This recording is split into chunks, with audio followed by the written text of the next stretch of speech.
Bismillahirrohmanirrohim. 5-dars. Aqsomul jam'i, jamning qismlari. Va yanqasimul jam'u ila qismayni. Jam ikki qismga qismlanadi. Jam'i taksirin nahvu fuzalo'a va kutubin va aqlamin. Sindirilgan jamga fozillar, kitoblar va qalamlarga o'xshash. Jam'i tasxihin nahvu faziluna aw fazilina aw fazilatin. Sog'lom jamga fozillar yoki fozillarni yoki fozila ayollarga o'xshash.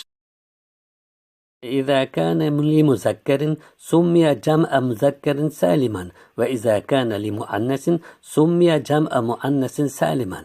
Agar sog'lom jam muzakkar uchun bo'ladigan bo'lsa, muzakkarning salomat jami deb ismlanadi. Agar muannas uchun bo'ladigan bo'lsa, muannasni salomat jami deb ismlanadi. سبق لك أن الاسم يكون مفردا ومثنى وجمعا. Senga o'tdiki albatta ism mufrad birlik, musannan tasniya va jam'an jam bo'ladi. Va naqulu innal jam'a laysa naw'an wahidan bal huwa naw'ani. Biz aytamizki albatta jam bir nav emas, balki u ikki navdir. Jam'u taksirin va huwa ma taghayyara fihi bina'u mufradihi. Sindirilgan jam va u unda birlik tuzilishi o'zgargan jamdir. Mislu fuzalo'a jam'u fazilin va kutubin jam'i kitabin va aqlamin jam'u qalamin. Misol fozillar fozilni jami va kutubin kitoblar kitobni jami va aqlamin qalamlar bu qalamni jami.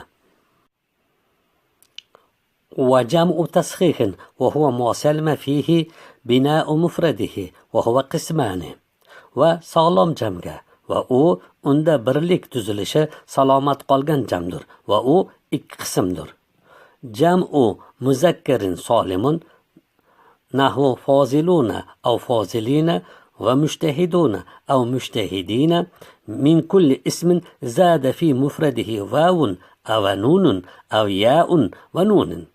Va muzakkarni salomat jami u foziluna fozillar fozilina fozillarni mushtahiduna g'ayratlilar aw mushtahidina g'ayratlilarga o'xshash va har bir ismiki uning birlik tuzilishiga vav bilan nun yoki yo bilan nun ziyoda bo'lgan bo'lsa, bu ham muzakkarning salomat jamidir.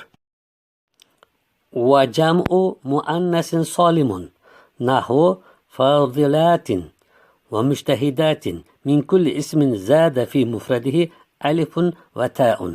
Va muannasni salomat jami fozilatin fozilalar, mushtahidatin g'ayratli ayollar kabi va yana har bir ismiki birlik lafziga alif bilan to ziyoda bo'lgan bo'lsa, bu ham muannasning salomat jamidir.